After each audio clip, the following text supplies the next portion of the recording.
போதைப் பொருட்களற்ற சமூகத்தை உருவாக்க அடியெடுத்து வைப்போம். Be a part of the movement for a drug-free society. SNRN Marathon. Register now. குறைந்த விலை, நிறைந்த தரம். தங்கள் தேவைகள் அனைத்தும் ஒரே இடத்தில். ஜெயச்சந்திரன். ரெட் ஜெயன்ட் மூவிஸ் தயாரிப்பில் கிருத்திகா உதயநிதி இயக்கத்தில் ஜெயம் ரவி, நித்யா மேனன் நடிக்கும் காதலிக்க நேரமில்லை பொங்கல் முதல் திரையரங்குகளில். அதுல ரெண்டு பேர்ல ஒரு பெண் பாடுது பந்தல்ல பாவக்கா இருக்கு அப்படின்னு, பந்தல்ல பாவக்கா அப்படின்னு. அடுத்த கூட போறோன்னு சொல்றது பழுத்து இருக்கு அப்படிங்கிறான். அந்த பாவக்கா பழுத்து இதை கேட்டுக்கிட்டு இருக்க அந்த பொம்பளை நான் விதைக்கல்ல விட்டுருக்கேன் அப்படின்னு இந்த அம்மா சொல்லுது. யாரோ இறந்து போனோட மனைவி யாரோ அந்த அம்மா சொல்கிற மாதிரி இந்த பாடல் அமைஞ்சிருக்கு. இனாமா கொடுக்க மாட்டாங்க, கொடுத்தாலும் வாங்க மாட்டாங்க. பாவக்காய் யாரும் திருட மாட்டாங்க, திருடவங்க கூட பாவக்காயை திருட மாட்டாங்க. என் கசக்கும் இல்லை, பொதுவாகவே அது ஒரு இந்த காயை கூட பறிச்சுட்டு போயிடுறாங்களேன்ற இப்போ பேசுகிறத அந்த நேரத்துலேயே அவங்க அதை கவனித்து திருப்பி பதில் சொல்கிறாங்கன்னா. நக்கீரன் நேயர்களுக்கு வணக்கம். இன்று நம்முடன் கருத்துக்களை பகிர்ந்து கொள்ள இணைந்திருக்கிறார் ஓய்வு பெற்ற நீதியரசர் ஏ.கே. ராஜன் அவர்கள். வணக்கம் சார். வணக்கம். நீங்கள் சந்தித்த பல்வேறு வழக்குகள் குறித்து நம்ம தொடர்ந்து பேசிட்டு இருந்தோம். தொடர்ந்து வழக்கு, சட்டம் இதை பற்றியே பேசிட்டு வரோம். வித்தியாசமாக வேறு ஏதாவது பேசலாம் அப்படிங்கிறது தான் நினச்சேன் நான். அதுக்கேற்ற மாதிரி தான் முதல்ல பேசணும். உங்கள் புத்தகத்தில், நீங்கள் கொடுத்த புத்தகத்தில் இந்த சட்டங்கள் இயற்றினது, கலைஞர் முதலமைச்சராக இருக்கிறப்ப, நீங்கள் சட்டத்துறை செயலராக இருக்கிறப்ப இயற்றப்பட்ட சட்டங்கள்லாம் நம்ம ஏற்றி பல்வேறு மாநிலங்கள் அதை ஃபாலோ பண்ணுச்சு, உடனே இம்ப்ளிமெண்ட் பண்ணிச்சு அப்படின்லாம். அந்த புத்தகங்களை படிக்கும்போது வார்த்தைகள் சிலதெல்லாம் போடும்போது இலக்கிய நடையிலையும் இருக்குது, சாதாரண எளிமையான நடையிலையும் இருக்குது. அதெல்லாம் நான் படித்து பார்க்குறப்ப நீங்கள் சிலதெல்லாம் விஷயங்களை பேசும்போது குறிப்பிடுவீங்க. சில பழமொழியை சொல்லுவீங்க, நாட்டுப்புற பாட்டு வரியெல்லாம் சொல்லுவீங்க. அந்த மாதிரி இந்த நிகழ்ச்சியை கொண்டு போகலாமா? அது நாட்டுப்புற பாடல்கள், அவங்கள்ட்டையும் ஒரு இலக்கியம் இருக்குது. அவங்கள்ட்ட ஆழ்ந்த படிப்பறிவு இல்லைனாலும் அவங்க பேசுகிறதே ஒரு இலக்கிய சம்மந்தப்பட்டது தான், அதுவும் ஒரு மிகப்பெரிய இலக்கியம் தான் அப்படின்லாம் சொல்லியிருக்கீங்க. இருக்குது. அது நம்ம பொதுவாக என்ன நினைக்கிறோம், மக்கள் மத்தியில் என்ன நினைப்புன்னா சங்க இலக்கியம் மட்டும்தான் பாடல்கள் இலக்கியம், மற்றதெல்லாம் இலக்கியமே இல்லை அப்படின்னு ஒரு எண்ணமும் இருக்குது. அது அப்படி இல்லை. சங்க இலக்கியத்தில் பாடல் இருக்குது, அந்த காலத்துக்கு உண்டான பாடல் இருக்குது. அதுக்கப்புறம் வந்தப்போ எழுதுகிறவங்க அதுக்கு தகுந்த மாதிரிலாம் எழுதுகிறாங்க. இதில் நாட்டுப்புற பாடல்கள்னு சொல்கிறது, அந்த நாட்டுப்புற பாடல்னு சொல்கிறது அந்த வார்த்தை உபயோகமே தவறு. அது பொதுமக்கள் பாடுகிற பாட்டு அல்லது சாதாரண மக்கள், எளிமையான மக்கள் பாடுகிற பாட்டுன்னு வேணால் வச்சுக்கலாம். அதை இதில் ஒவ்வொரு வட்டாரத்துக்கும் ஒவ்வொரு மாதிரியான ஒரு நடைமுறை இருக்கும். பாடல்கள், வார்த்தைகள், பயன்படுத்துகிற வார்த்தைகள் மாறுபடும், அப்படியெல்லாம் இருக்கும். நாட்டுப்புற பாட்டுன்னு இப்போ இன்னொன்று அப்போ பொதுவியெல்லாம் வரும். நவநீத கிருஷ்ணன் அவங்க தான் தமிழ் இந்த கிராமிய பாடல்கள் அப்படிங்கிறத முன்னால் கொண்டு வந்ததில் மிகப்பெரிய ஆற்றல் ஒரு தொண்டு நவநீத கிருஷ்ணன். அவரும் அவங்க மனைவிமா? அவருடைய மனைவி தான். நவநீத கிருஷ்ணன் பின்னாடி வர்றாரு. அவங்க பேர் விஜயலட்சுமி நவநீத கிருஷ்ணன். அவங்க வெறும் விஜயலட்சுமியாக இருந்தப்பவே சென்னை பல்கலைக்கழகத்தில் ஆராய்ச்சி மாணவியாக இருந்தாங்க அவங்க. அப்போ தான் இந்த பழைய பாடல்கள்லாம் அவங்க தொகுத்து எடுத்துகிட்டு இருந்தாங்க. இதில் ஒரு முக்கியமான சிறப்பு அம்சம் என்னன்னு சொன்னால், அவங்க பாடின பாடல்கள் அனைத்துமே அந்தம்மா எழுதின பாடல்கள் இல்லை. எல்லாம் முன்னால் யாரோ பாடியிருந்தது. அந்த அம்மா போய் ஒவ்வொருத்தராக பார்த்து அவங்கள பேட்டி கண்டு அவங்கக்கிட்ட எழுதி, அவங்க சொல்ல எழுதி, சொல்கிறதை குறிப்பு எழுதி அப்படி கொண்டு வந்த பாடல்கள்னா அந்த அம்மா. அது அவங்க நீங்கள் சொல்கிறது எந்த வித கல்வெட்டுலையும் இருக்காது, எந்த கல்வெட்டுலையும் இருக்காது, எந்த புத்தகத்துலையும் இருக்காது. அது கிராம மக்கள்கிட்ட இருக்கும், கிராமப்புற பகுதி மக்கள்கிட்ட இருந்த பாடல்களை தொகுத்து அது வழங்கி அது பெரிய இதாக கொண்டு வந்தது அவங்க தான். அவங்கள விட அந்த முழு பெருமை அவங்களுக்கு தான் போய் சேரும். பின்னால் வந்தவங்க பல பேர் அவங்களா பாடல் எழுதிட்டு நாட்டுப்புற பாடல்னு சேர்த்து பாடினதெல்லாம் இருக்குது. அது வேறு விஷயம். அந்த அம்மா அந்த காலத்தில் நான் 1972 மாணவியாக இருந்தாங்க. அப்போவே அந்த அம்மா ரேடியோவில் பேட்டியெல்லாம் கொடுத்துருக்காங்க. அப்போ நான் ரேடியோவில் தான் முதல்ல அவங்களுடைய பேட்டியை நான் முதல்ல கேட்டது ரேடியோவில் 73-72 வருஷத்தில் இருக்கலாம். அது அப்போ அவங்க முதல்ல, அதுக்கப்புறம் தொடர்ந்து அவங்க பேட்டியெல்லாம் கேட்டிருக்கேன், பாடலை கேட்டிருக்கேன். அதாவது திண்டுக்கல்லில் நான் மாவட்ட நீதிபதியாக இருக்கும்போது அங்கே கோட்டை மாரியம்மன் கோயிலில் பாட்டு கச்சேரி நடக்கும். ஒவ்வொரு வருஷம் வருஷம் நடக்கும். அங்கு விலாஸ் அவங்க தான் நடத்துவாங்க அதை. அந்த இதில் நான் தலைமை தாங்குறப்ப அவங்களுக்கு வந்து நாட்டுப்புற இசை குயில் அப்படின்னு பட்டம் கொடுத்தாங்க. நான் கொடுத்தேன் அவங்களுக்கு. குயிலுங்கிற வார்த்தை பட்டம் வந்து நிறைய பேருக்கு கொடுத்ததே இல்லை. அப்படி பார்த்தீங்கன்னா ரொம்ப சில பேருக்கு தான் அந்த குயிலுங்கிற பட்டம் கொடுத்துருப்பாங்க. அந்த வகையில் அவங்க மிகச்சிறந்த ஒரு பாடகிங்கிறதுல எந்த விதமான சந்தேகமும் இல்லை. அவங்களுடைய தொண்டு வந்து அளப்பரியது. அதெல்லாம் அரசும் அவங்களை கௌரவிச்சிருக்கு. அதெல்லாம் யாருமே மக்களும் அவங்களுக்கு போற்றியிருக்காங்க. அதில் சந்தேகமே கிடையாது. அவங்க பாடல்கள் பல சினிமாவிலேயே வந்திருக்கு. சினிமாவில் அவங்களும் நடிச்சிருக்கு. அதெல்லாம் வந்திருக்கு. அவங்க வந்ததுக்கப்புறம் தான் அந்த நாட்டுப்புற பாடல்கள்னு ஒன்று இருக்குதுங்கிறதே ஜனங்களுக்கு தெரிய வந்துச்சுன்னு கூட சொல்லலாம். அப்படி ஒரு இது முதல்ல ரேடியோவில் அவங்க சொன்னது வந்து நம்ம சாதாரணமாக தினம் பார்க்குற பல ரோட்டில் சாமான் விற்றுட்டு போகிறவங்க கூட அவங்க சொல்கிற இதில் பாட்டு இருக்குது அப்படின்ட்டு உதாரணம் சொல்லிச்சு. இப்போ பழைய இரும்பெல்லாம் வாங்கி போகிறதெல்லாம் இருக்குது. அப்போ அவன் போகும்போது ஈயம் பித்தாளைக்கு பேரிச்சம்பழம் அப்படின்னு சொல்லிக்கிட்டே கத்திக்கிட்டே போவான். ஈயம் பித்தாளைக்கு பேரிச்சம்பழம் சொல்லிக்கிட்டே போவான். இது அந்த அம்மா இந்த வார்த்தைகளை எடுத்துக்கிட்டு இந்த ஈயம் பித்தாளைக்கு பேரிச்சம்பழங்கிறதுல வந்து இது ஒரு கீர்த்தனை மாதிரி பாடலாம்.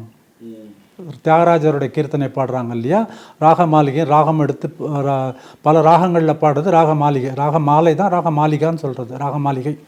இந்த ராக மாளிகாவா இந்த ஈயம்பித்தாளைக்கு பேரிச்சம்பழங்கிறது எப்படியெல்லாம் பாடலாம், எந்த மாதிரி ராகத்தெல்லாம் அதை பாடலாம், இது ஒரு கீர்த்தனையாகவே பாடலான்னு சொல்லி அந்த அம்மா வந்து பாடி காமிச்சது 71, 72.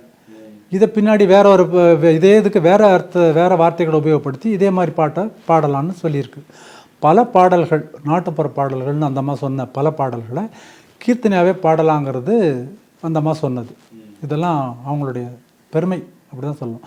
பல பாடல்களை சினிமாவில் இன்றைக்கும் பாடுறாங்கல்ல. இந்த 1ஆம் படி எடுத்து 2ஆம் படி எடுத்து கருப்பசாமி அப்படின்லாம் பாடுவாங்கள்ல. அது எவ்வளோ முதல்ல மெதுவாக ஆரம்பிப்பாங்க, கொஞ்சம் கொஞ்சமாக வேகமாக ஆரம்பிச்சு கடைசியில் வேகமாக போகும். இதெல்லாம் ஒரு இது விஜயலட்சுமி அவங்க தான் முதல்ல கொண்டு வந்தது.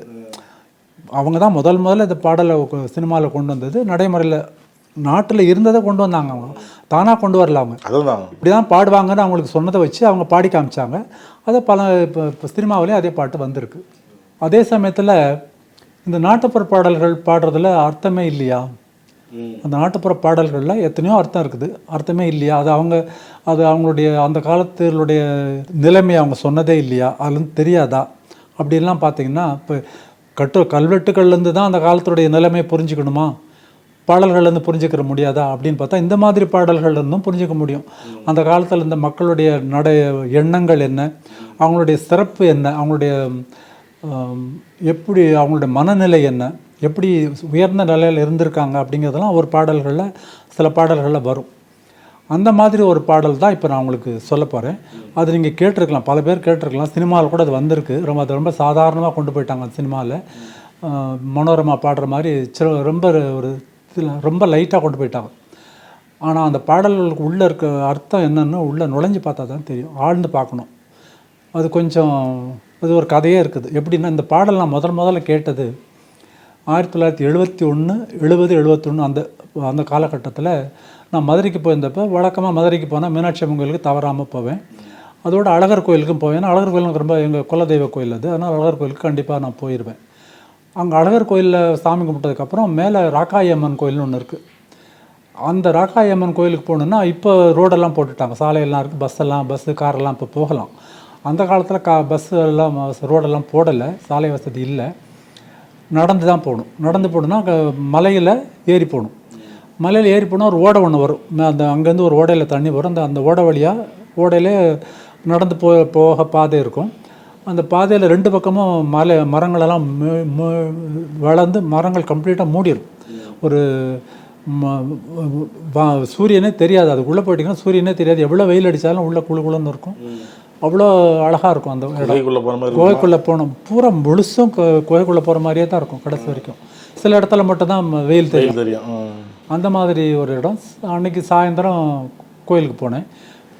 மலைக்கு மேலே போனால் அங்கே ஒரு ஊற்று ஒன்று இருக்கும். அது வத்தாத ஊற்றுறது. அதில் எப்போவுமே தண்ணி வரும். அங்கே போய் குளிப்பாங்க. சில பேர் தண்ணி தெளிச்சிட்டு வருவாங்க, அப்படிலாம் வருவாங்க. அப்படி போயிட்டு திருப்பி வரும்போது எனக்கு முன்னால் ஒரு 10 மாணவிகள், கல்லூரி மாணவிகள், அந்த காலத்து கல்லூரி மாணவிகள் நடந்து போயிட்டு இருந்தாங்க. திடீர்னு அவங்க கூட போன ஒரு ஆசிரியை, அவங்களும் இள வயது ஆசிரியை தான். ரொம்ப வயதானவங்கலாம் இல்லை. அந்த மாணவிகளுக்கு அவங்க அலுப்பு தெரியாமல் இருக்கிறதுக்காக பாட்டு பாடிட்டு போகிறாங்க. அந்த பாட்டு பாடுறது என்ன பாடுறதுன்னா, பந்தலிலே பாவக்காய் அப்படின்ட்டு அடுத்தது கசக்குமோ இனிக்குமோ தெரியலன்ற ஒரு நடுவில் ஒரு வார்த்தை அவங்க சேர்த்துக்கிறாங்க, அவங்களா சேர்த்ததாக இருக்கும். அப்புறம் பழுத்திருக்கு பார்த்துக்க, போகையில் பார்த்துப்போம், அதை விதைக்கல்ல விட்டுருக்கேன் அப்படின்னு அந்த பாட்டு வரும். இது நான் இப்போ அந்த நடுவில் அந்த ஒரு வார்த்தை கசக்குமோ இனிக்குமோங்கிறது பாட்டலில் இல்லை. இது இந்த பாடல் ஒரு ஒப்பாரி பாடல் அப்படின்னு சொல்கிறது உண்டு, சொல்கிற வழக்கம்.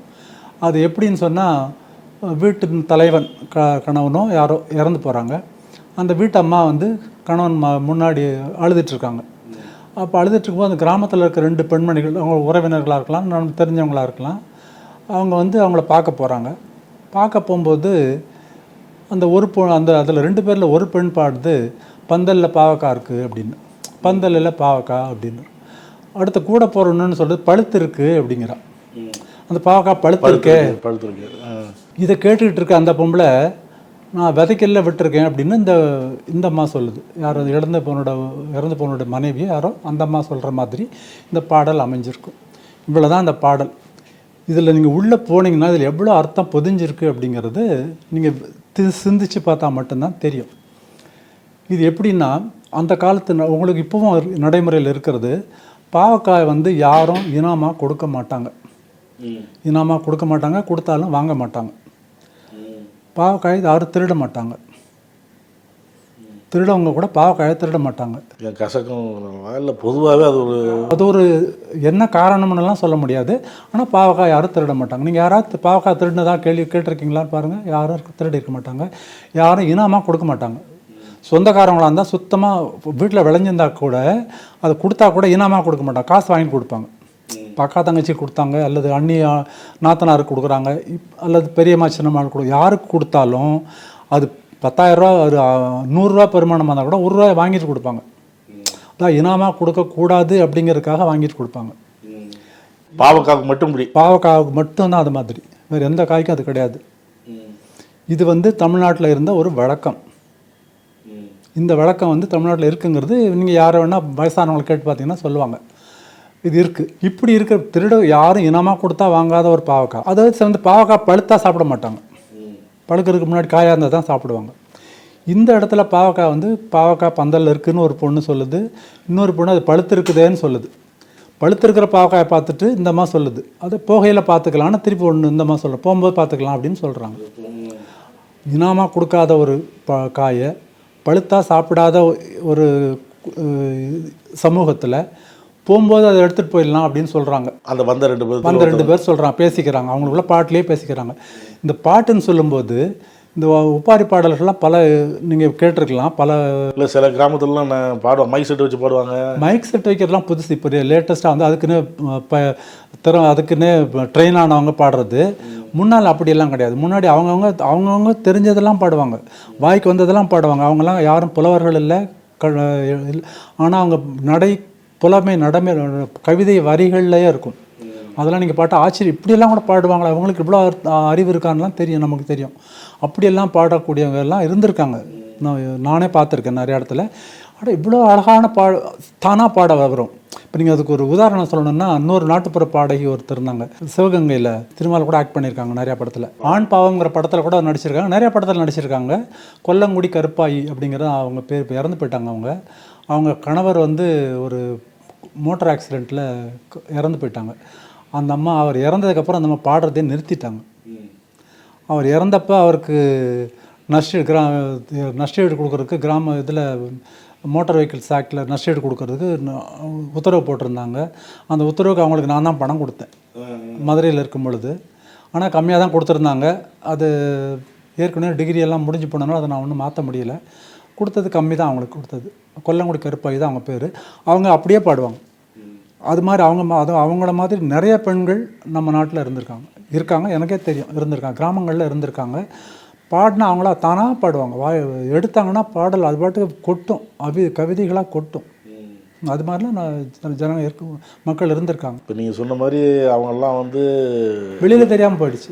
இலக்கிய நடையோ இலக்கிய படிப்போ அந்த சங்க இலக்கியம் படித்தவங்களோ கிடையாது, நடைமுறையில் உள்ளதை அனுபவ ரீதியில் ஆனால் சந்தங்கள் மாறாமல் பாடுவாங்க, சீர் மாறாமல் பாடுவாங்க. அதெல்லாம் இருக்குது. சீரெல்லாம் உங்களுக்கு தெரியும், சீரெல்லாம் மாறாது, சந்தம் மாறாமல் பாடுவாங்க. அப்படிலாம் அவங்க எப்படி பழகிட்டாங்க, எப்படி தெரிஞ்சுக்கிட்டாங்க அதெல்லாம் தெரியாது. ஆனால் இயற்கையிலே வரும். இத்தனைக்கும் அந்த அம்மா படிக்காத அம்மா, கொல்லங்குடி கருப்பாய் வந்து படிக்காத அம்மா, ஆனால் அவ்வளோ அழகாக பாடுவாங்க. ஒப்பாரி பாடல்கள்ங்கிறது அந்த இறந்தவருடைய பெருமையை சொல்கிறதா அந்த இடத்துல போய் பொதுவாக ஒருவர் இறந்து போனப்போ அவரை பற்றிய பெருமைகளை பாடுறது நினச்சி அவங்களுக்கு தெரிஞ்சு செஞ்சியே, நீ இப்படி நல்லது செஞ்சியே அப்படின்லாம், நீ இப்படிலாம் நல்லது பண்ணே போயிட்டியே, இப்படி எங்களுக்கெல்லாம் இப்படி நாங்கள் கஷ்டப்படும் போது எங்களுக்கு உதவி பண்ணி, இப்படி எல்லாம் வரும். எத்தனை பேர் நீ காப்பாற்றின, எவ்வளோ பேருக்கு நீங்கள் நல்லது செஞ்சுருக்க, இதெல்லாம் சொல்லுவாங்க. நீங்கள் சொன்னோன்னே இன்னொன்று ஞாபகம் வருது. மாணிக்கம் படம், ராஜகிரண் படம். அவங்களுக்கு அப்பாவாக இருப்பார் வினு சக்கரவர்த்தி. அவர் நிறையா மனைவிகள் அவருக்கு. அதில் அவர் இறந்து போன மாதிரி நடிப்பார். நம்மளை பற்றி என்ன நினைக்கிறான்னு இப்போ தெரிஞ்சுக்கிறதுக்காக பண்ணுவாரா? கையில் மோதிரம் போட்டிருப்பாரு, நம்ம மோதிரத்தை கலத்துவார், வந்து கேட்டுவார். அந்த ஞாபகம் வருது. ஓஹோ, அப்படியெல்லாம் கூட இருந்திருக்கும். பட் ஆனால் படிக்காதவங்கன்னு நீங்கள் மட்டும் யாரையும் எல்லாரையும் ஒரே மாதிரி நினைக்க கூட, படிக்காதவங்களுக்கு பாட்டு எழுதுகிற திறமையெல்லாம் கூட இருந்திருக்குங்கிறது தான் நான் சொல்ல வந்தது. இதில் அதில் இவ்வளோ அர்த்தமும் பொதிஞ்சிருக்குங்கிறது நம்ம அதை யூகிச்சுக்கணும்.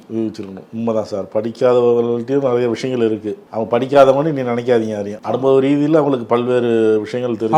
அவங்களோட பல விஷயங்கள் அவங்களுக்கு தெரியும். அதை வந்து பாட்டாவும் பாட தெரியும். அந்த அம்மா வந்து எழுதி வச்சுட்டுலாம் பாடுறதில்ல, தானாக பாடம். நீங்கள் பல பேர் கேட்டிருக்கலாம் அந்த பாட்டை. பாடல் அப்படியே அருமையாக வரும். நிறைய படத்தில் அந்த மாதிரி நடிச்சிருக்குது. அந்த மாதிரி ஒரு நடிகை. அவங்க அப்படியே பாடுவாங்க, எதுவும் தெரியாது. பார்த்த உடனே அப்படியே திறமையானவங்க நிறைய பேர் அந்த காலத்தில் இருந்திருக்காங்க. சில பேர் மட்டும்தான் வெளியில் வந்திருக்காங்க. நிறைய பேர் வெளியிலேயே வராமல் போயிட்டுருக்காங்க. அவ்வளோ அந்த மாதிரி ஆட்கள். இந்த இனாமாக கொடுத்தா வாங்காத ஒரு காயை, பழுத்திருந்தால் சாப்பிட முடியாத ஒரு காயை நம்ம எடுத்துகிட்டு போயிடலான்னு சொன்னால் என்ன, அவங்க எந்த நிலைமையில் இருந்தாங்க, அந்த 2 பெண்களும் எந்த வறுமை கோட்டில், வறுமைக்கு ரொம்ப ரொம்ப வறுமையில் இருந்திருக்கணும். அப்படியாப்பட்ட வறுமையில் இருக்கிறவங்க தான் இந்த காயை கூட எடுத்துகிட்டு போய் சாப்பிட்றலாமேங்கிற எண்ணம் அவங்களுக்கு தான் தோணி இருக்கும். ஸோ இந்த பாடை பார்க்கும்போது அந்த காலத்தில் இருந்த வறுமை நிலை முதல்ல நமக்கு புரியும். ரொம்ப வறுமையாக இருந்திருக்கு அந்த காலத்தில் அப்படிங்கிறது முதல்ல புரியும். அப்படி இருக்கிற அந்த வறுமையில் இருக்கும்போது கூட பழுத்திருந்தா கூட பார்த்துக்கலான்னு சொல்கிற மாதிரி அவங்க பாடுறாங்க. போகும்போது பார்த்துக்கலான்னு சொல்கிறதையும் இந்த இளவு வீட்டில் இருக்க அந்த பெண்மணி கேட்டுறாங்க. அவங்க உடனே திருப்பி சொல்கிறாங்க, ஐயோ நான் விதைக்கல்ல விட்டுருக்கேன் அப்படின்றாங்க. அதாவது எவ்வளோ வறுமையில் இருந்தால், இந்த இறந்தவனுடைய குடும்பமும் அவ்வளோ வறுமையில் இருந்தால் தான் இந்த காயை கூட பறிச்சுட்டு போயிடுறாங்களேன்ற இப்போ பேசுகிறத அந்த நேரத்துலேயே அவங்க அதை கவனித்து திருப்பி பதில் சொல்கிறாங்கன்னா அவங்க எவ்வளோ வறுமையில் இருந்திருக்கணும். அதாவது குடும்பத்தில் ஒருத்தர் இழப்பு ஏற்பட்ட நிலைமையிலையும் எவ்வளோ வறுமையில் இருந்திருந்தால் இதை கூட கூர்ந்து கவனிச்சிருப்பாங்க அப்படிங்கிறதும் அதுலேருந்து நம்ம யூகிக்க முடியும். அவ்வளோ வறுமையில் இருக்கிறவங்க இந்த மாதிரி பாடிடுறாங்க, விதைக்கல்ல விட்டுருக்கேன்னு. இந்த விதைக்கல்ல விட்டுருக்கேன்னு சொன்ன உடனே அந்த வறுமையில், ரொம்ப வறுமையில் சாப்பாட்டுக்கு இல்லாமல் இருக்கிற அந்த 2 பெண்கள் விதைக்கல்ல விட்டுருக்கேன்னு சொன்ன உடனே பறிக்காமல் போயிடுவாங்க. அது என்னென்னா, விதைக்கு விட்டதை யாரும் சாப்பிட மாட்டாங்க, விதைக்குன்னு எடுத்து வச்சதை இப்போ சாப்பிட மாட்டாங்க யாருமே. நம்ம ஊரில் நீங்கள் பார்த்துருப்பீங்க, விதை நெல்லுன்னு விதைன்னு எடுத்து வச்சுருவாங்க. எடுத்த உடனே முதல்ல நல்லதாக அதை சமைக்கவே மாட்டாங்க. சமைச்சு சாப்பிட்றதுங்கிறது விதைக்கு மட்டும்தான் அதை உபயோகப்படுத்துவாங்க, விதைக்கிறதுக்கு மட்டும் தான் உபயோகப்படுத்துவாங்க. இது எல்லாமே அந்த பாட்டுக்குள்ளே வரும். விதைக்கல்ல விட்டுருக்கேன்னு சொன்னால் இந்த இவ்வளோ வறுமை நிலைமையில் இருந்த அந்த பெண்கள் 2 பேரும் இதை விதைக்கல்ல விட்டுருக்கேன்னு சொன்ன உடனே அதை விட்டுட்டு போடுறாங்கன்னா அந்த பெண்களுடைய வறுமையில நேர்மை மட்டும் இல்லை, அந்த கலாச்சாரம், அந்த கலாச்சாரம், நம்மளுடைய தமிழோட கலாச்சாரம் அந்த காலத்தில் வறுமையிலும் செம்மை அப்படிங்கிற கலாச்சாரம். விதைக்கு விட்டதை சாப்பிடக்கூடாது, விதைக்கு விட்டதை நம்ம களவாண்டுட்டு போகக்கூடாது இப்படிங்கிற எண்ணமெல்லாம் அவங்களுக்கு அதை விட்டுட்டு போயிடுறாங்க அப்படிங்கிறது அந்த கதை.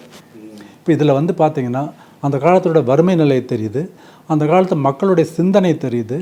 எவ்வளோ வறுமையில் இருந்தாலும் அந்த செம்மைங்கிற அந்த செம்மையான திறன், செம்மையான நடை, விதைக்கு விட்டதை நம்ம எடுத்துகிட்டு போயிடக்கூடாதுங்கிற அந்த நடை இவ்வளவும் அந்த பாட்டில் வருது அப்படிங்கிறது தான் இந்த பாட்டோட அருமை. நீங்கள் சொன்ன மாதிரி நாட்டுப்புற பாட்டுகள் அந்த காலத்தில் அர்த்தமுள்ள பாட்டாகவும் வந்திருக்கு, இயற்கையாகவும் அது எப்படி கற்றுக்கிட்டாங்கன்னு தெரியாது, முறையாக படிக்காமல். ஆனால் ஒவ்வொருத்தரும் இயற்கையாக அவங்க தன்னை வளர்த்துக்கிட்டு பாடுறவங்க இருந்திருக்கிறாங்க. ரொம்ப நன்றி சார், நல்ல அரிய தகவல்களாக இருந்திருக்கு. நன்றி. நக்கீரன் டிவிக்கு சப்ஸ்கிரைப் செய்யுங்கள். உங்கள் ஆதரவே எங்கள் பலம். ஆசிரியர்களுக்கு நண்பனாகவும் மாணவர்களுக்கு ஆசானாகவும் திகழும் தேர்வு வழிகாட்டி. ஒவ்வொரு பாடத்திற்கும் அனுபவமிக்க ஆசிரியர்களின் துல்லியமான தெளிவான விடைகள். CNC இருக்கு, தேர்வு பயம் எதற்கு? இது தீரன் பப்ளிஷிங் ஹவுஸ் விற்பனை வெளியீடு.